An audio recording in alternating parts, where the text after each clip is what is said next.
विद्यार्थियों नमस्कार। आज हम कक्षा 12 के हिंदी साहित्य की पुस्तक अंतरा के मलिक मोहम्मद जायसी रचित पद्मावत के 12 मासा से 4 पद पढ़ने जा रहे हैं जो आपके पाठ्यक्रम में है। और ये पद ठेठ अवधी भाषा में होने के कारण विद्यार्थियों को क्या शिक्षक बंधुओं को भी बहुत बड़ी कठिनाई लगती है। मैं आपको विश्वास दिलाता हूँ कि इन छंदों के प्रत्येक शब्द का अर्थ बताते हुए व्याख्या मेरे द्वारा की गई है और वीडियो छोटा रखने के लिए छंदों का प्रसंग और विशेष मैंने नहीं लिखा है। तो पद्मावत महाकाव्य के शीर्षक से ही स्पष्ट है कि नायिका प्रधान इस महाकाव्य में पद्मावती चरित्र को प्रमुखता दी गई है। काव्य नायिका पद्मावती सिहल द्वीप, जो कि वर्तमान श्रीलंका ही है, के राजा गंधर्व सेन की कन्या थी। एक दिन उनका पालतू तोता, जिसका नाम हीरामन था, महल से निकला, पर वह एक बहेलिए के चंगुल में फंस गया, जिसने उसे एक ब्राह्मण के हाथ बेच दिया। ब्राह्मण ने आगे उसे राजा रतन सेन को बेच दिया। राजा रतन सेन तोते से पद्मावती के अद्भुत सौंदर्य का वर्णन सुनकर उस अपूर्व सुंदरी की खोज में योगी बनकर महल से निकल पड़े। हालांकि राजा रतन सेन पूर्व में ही विवाहित थे और उनकी अति सुंदर रानी का नाम नागमती था, जो कि उस समय चित्तौड़ के महल में रूप गर्विता रानी नागमती को इस बात का जब पता चलता है तो वह बहुत दुखी हो जाती है और राजा रतन सेन के विरह में तड़फने लगती है। जायसी ने बड़ी विस्तार से साल के 12 महीनों में एक विरहिणी स्त्री की दशा का वर्णन नागमती के माध्यम से बहुत ही सुंदर शैली में किया है, किंतु हमारे पाठ्यक्रम में शीत ऋतु के 4 मास का वर्णन 4 पदों में है, जिसे हम पढ़ने जा रहे हैं। सबसे पहले जायसी द्वारा अगहन महीना, जिसे हम मार्गशीर्ष का महीना कहते हैं, जहां से शीत ऋतु की शुरुआत मानी जाती है, इस महीने में विरहिणी की दशा का वर्णन जायसी द्वारा किया गया है, जिसे हम पढ़ने जा रहे हैं। तो पहला पद, जो कि जिसे कि अगहन मास या मार्गशीर्ष मास कहा जाता है, आपकी स्क्रीन पर है। आप थोड़ा सा पॉज करके इसको पढ़ सकते हैं, लेकिन हम इसको पंक्तिवार प्रत्येक शब्द का अर्थ देते हुए हम पढ़ने इसको जा रहे हैं। तो प्रथम पंक्ति है पद की कि अगहन देवस घटा निसी बाडी, दूबर दुख सो जाई किमी काडी। यानी अगहन का मतलब आपको मैंने बता ही दिया कि मार्गशीर्ष मास होता है। देवस का मतलब दिन, घटा यानी घट गया यानी समय अवधि कम हो गई, निशी का मतलब रात्रि, बाडी का मतलब बढ़ गई यानी रात्रि की अवधि है वो थोड़ी सी बढ़ गई। दूबर का मतलब कठिन, असहनीय। दुख का मतलब पीड़ा, सो वह, जाई जाए, किमी काडी यानी कैसे निकाली जाए।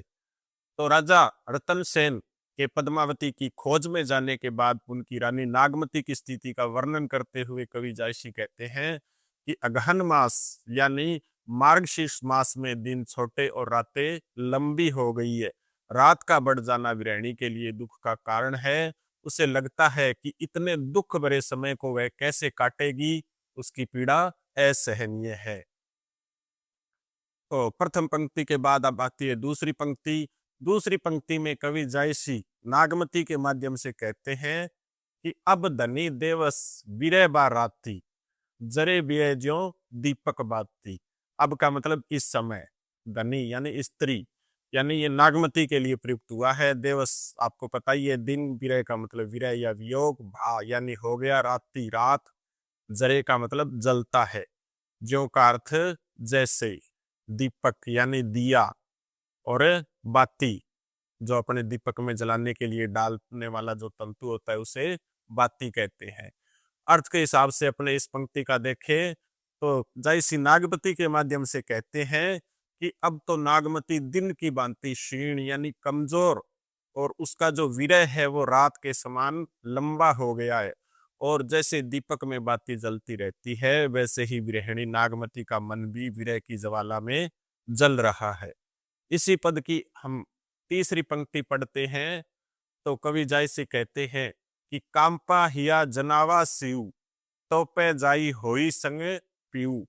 कांपा का मतलब कांप उठा, या का मतलब हृदय, जनावा का मतलब जानना या जैसे, शिव का अर्थ होता है शीत यानी ठंड, तोपे यानी तब भी, जाई जाकर, होई का होकर, संग का मतलब साथ, पीयू का मतलब प्रियतम यानी राजा रतन सेन के लिए प्रयुक्त हुआ है।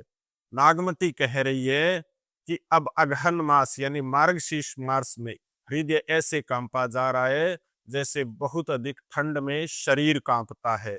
इस ठंड को तभी सहा जा सकता है जब उनका प्रिय प्रीतम यानी श्री रतन सेन जी उनके साथ हो।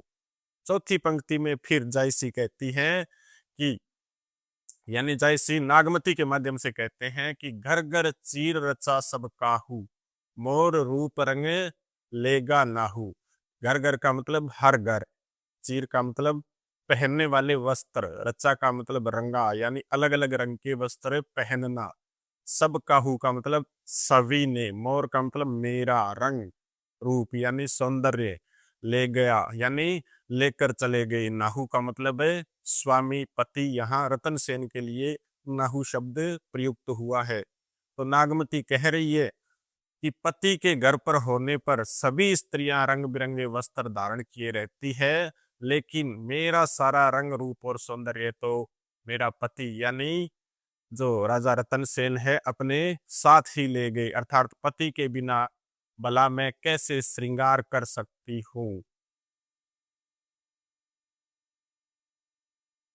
तो विद्यार्थियों, प्रथम पद की पांचवी पंक्ति में जायसी नागमती के माध्यम से कहते हैं कि पलटी ने बहुरा गाजो बिछोई, अबहू फिरे फिरे रंग सोई। यानी पलटी पलट कर या लौट कर, न नहीं, बहुरा फिर, गा का मतलब जो गया, बिछोई, बिछोई का मतलब बिछड़ने वाला यानी राजा रतन सेन अबहू अभी भी, फिरे यानी घूमता फिरता है, फिरे, फिरे का मतलब वापस लौटना, रंग का मतलब सौंदर्य, सोई, सोई का मतलब वही। यानी नागमती कह रही है कि अगर वह बिछोई प्रियतम यानी राजा रतन सेन जब से गया है और वापस नहीं लौटा है, अब भी अगर वो लौट आए तो मेरा वही रूप सौंदर्य वापस आ सकता है। अगली छठी पंक्ति में नागमती कहती है कि सियरी अगीनी बिरहनी ही जारा, सुलगी सुलगी दगदे बह छारा। यानी सियरी का मतलब शीत ऋतु, ठंड की ऋतु, अग्नि का मतलब आग, विरहिणी यानी विरहिणी वियोगनी स्त्री यानी नागमती स्वयं के लिए कह रही है। यह का अर्थ हृदय, जारा का मतलब जला दिया, सुलगी, सुलगी यानी सुलगते सुलगते, दगदे का मतलब जल गई, बह का मतलब हो गई, शारा का मतलब है राख।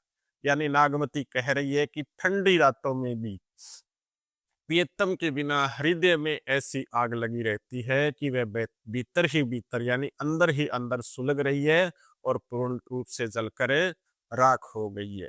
अगली सातवीं पंक्ति में विरहिणी नागमती कहती है कि जो प्रियतम के जाने का दुख है, यानी यह दुख दग्ध न जाने कंतु, जो बन जन्म करे बसमंतु। यानी यह जो दुख, दग्ध का मतलब जला हुआ, न जाने नहीं जानता, कंतु मतलब प्रिय, राजा रतन सेन, जौबन का मतलब यौवन जवानी, जन्म का मतलब जन्म, जो मेरा जीवन है, करे करता है, बसमंतु बसम करके राख कर देना।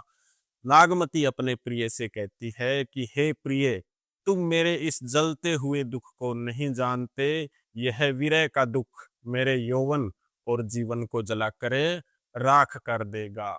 अब जो प्रथम पद है इसकी अंतिम पंक्तियों में कहा गया है कि पिए से कहू संदेसरा ए बवरा ए काग, सो दनी विरह जरी गई तेहिक दुआ हम लाग।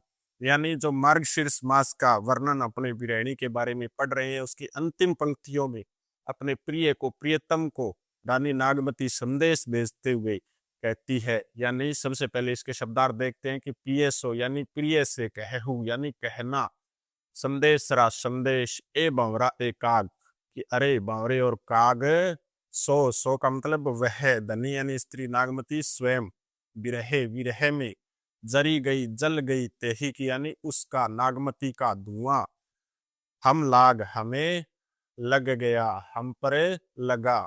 यानी नागमती कह रही है कि अरे बावरे और कौवे, तुम मेरे संदेश वाहक हो और मेरे प्रिय पति जो राजा रतन सेन हैं उनसे जाकर यह संदेश कहना कि वह तुम्हारी स्त्री यानी नागमती तुम्हारे विरह में जल गई है और उसके जलने का धुआं हम दोनों पर लग गया है, जिसके कारण हमारा रंग काला हो गया है।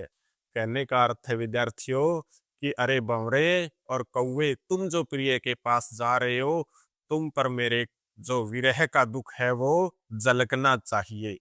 तो विद्यार्थियों, आज हमने इस वीडियो में जो इसका 12 मासा का प्रथम पद है जयसीकृत वो पढ़ लिया। अगर आपको अच्छे से समझ आया तो भी कमेंट करें, और नहीं आया तो जो भी कमी वीडियो में रही हमें बताएं। वीडियो को लाइक करें, चैनल को सब्सक्राइब करें। जय हिंद, वंदे मातरम।